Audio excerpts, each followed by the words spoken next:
Alright, so we're doing more examples of partial differentiation. This time we have a function of both x and y, again for partial differentiation. This one's going to be e to the 3x times the natural log of 2y. So at first this one seems pretty bad, but when we do the method of pulling out constants, it turns out to be pretty simple. So first, we're finding the partial with respect to x. That's going to be, I'm going to write it like this kind of fraction notation, right? And when we can pull out constants, so since the natural log of 2y doesn't have anything to do with x, it is a constant in this partial differentiation, so we can bring it to the front. So you get natural log of 2y, and then the partial with respect to x of e to the 3x. Cool, now that we have this, we just take the partial derivative of e to the 3x. That was pretty straightforward. It's just a regular derivative of e to the 3x because we're only dealing with x. So that's going to be 3e to the 3x. So we get our natural log of 2y comes down, and we get 3e to the 3x. Cool, and then I'm going to rewrite it so that our function of x is in front and our y's are to the right. So you get 3e to the 3x times the natural log of 2y. And that is our final answer for this one. All right, now we're doing the partial with respect to y. So again, I'm going to use this operator, e to the 3x natural log of 2y. E to the 3x has nothing to do with y, so it's a constant, so we can bring it out front.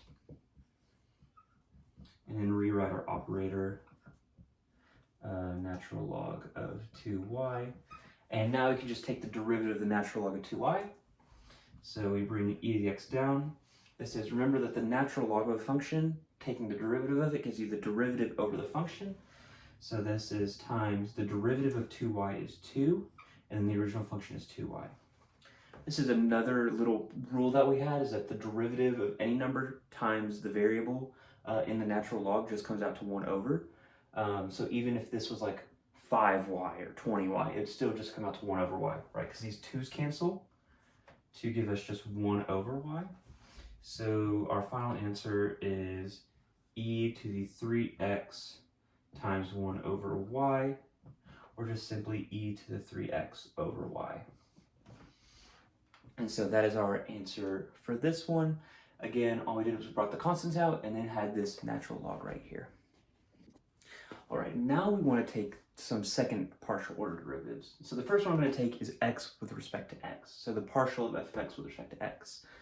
So what is this? We're going to write our partial operator, and it's of the partial derivative with respect to x that we already found, this 3e to the 3x natural log of 2y. So 3e to the 3x natural log of 2y.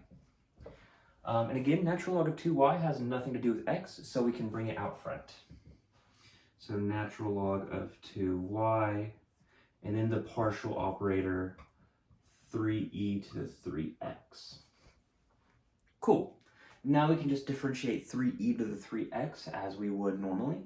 That 3 comes down, 3 times 3 is 9. So this natural log of 2y comes down because we didn't do anything to it. And this, we said that the 3 comes down, so it's 3 times 3, which is 9, e to the 3x. And again, we want to write it with our x's first and then our y's. So that's 9e to the 3x natural log of 2y. And that is our final answer for this one. Again, straightforward because we just pulled out our coefficients. We didn't have to use product rule or anything for these, which is pretty convenient. Now that we have the second partial respect to x, I'm going to do the partial with x and y. So taking the partial of this with respect to y, partial with respect to y of the partial with respect to x, so of 3e to the 3x natural log of 2y.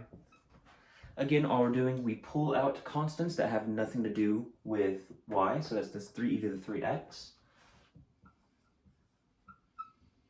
And then our partial operator with respect to y, natural log of 2y. As we said before, this is always just going to be 1 over our variable, no matter what the number is in front of it. So if this 3e to the 3x comes down, then the partial with respect to y of natural log of 2y, again, is just 1 over y. That leaves us with 3e to the 3x over y. If we multiply by 1 over y, it's the same thing as dividing by y. Again, straightforward, just pulling out constants, taking the derivative of this term with respect to y, getting down to the final part. All right, now we're on to our last one. And this one is the most difficult one because we do have to use a product rule for this one, unfortunately, because we have a fraction right here. Either that or we could do quotient rule, but quotient rule gets a little goofy. I'll do both as an example and then just whatever you feel is easier to like kind of remember as the process you can. But first I'm gonna do the product rule and then I'll do quotient rule. So writing out, if we remember that our product rule is fg prime plus gf prime. Remember these primes over here are with respect to whatever differentiating. So since fyy is the partial with respect to y of f of y, we're doing our primes with respect to y over here. So if f is our e to the 3x, actually I'm just going to use quotient rule for this one. But if you wanted to use product rule, you would rewrite this as y to the negative 1 beside it. I'm just going to use quotient rule because I think it will be easier for this problem. So that's gf prime minus fg prime over g squared. So our f still is e to 3x, our g is y. That looks like a g equals g, our g is y. Cool. And our f prime, right, the derivative of e to the 3x with respect to y is just 0.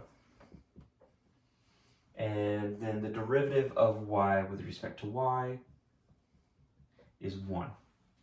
Cool. Now that we've got everything written out, we can plug it back into our quotient rule formula. So you have g is 1, and then e to the 3x minus, f prime, gf prime, not g prime f. So g is y, f prime is 0, and then f is e to the 3x, and g prime is 1. And then g is y, so this will be over y squared. This first part is 0, because it's y times 0. So we're going to mark that out. So we have negative e to the 3x times 1. E to the 3x times 1 is still just e to the 3x. So it was negative e to the 3x over y squared. Cool. And I checked these beforehand with a calculator. These are correct. So this one was a little difficult because we had to use the quotient rule. I'll show you the product rule too. I said I'd do them backwards, but I'm going to do them like this first. So this is the answer for quotient rule.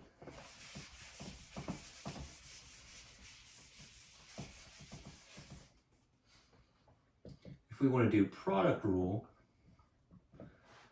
right, we'd have to rewrite this as a product of functions. So that'd be e to the 3x times y to the negative 1. And then we can go through, all right, f is equal to e to the 3x, g is equal to y to the negative 1, f prime is still just 0 because there's no y right here, so it's still all constant. G prime is negative y to the negative 2. Remember, because we bring down this and we subtract 1 from it. So negative 1 minus 1 is negative 2, and then negative 1 times y is negative y. All right, now we can do the whole thing. So we get fg prime is e to the 3x times negative y to the negative 2. And then what else do we have? We have gf prime, so y to the negative 1 times 0. This goes to 0 because it's anything times 0, still just 0.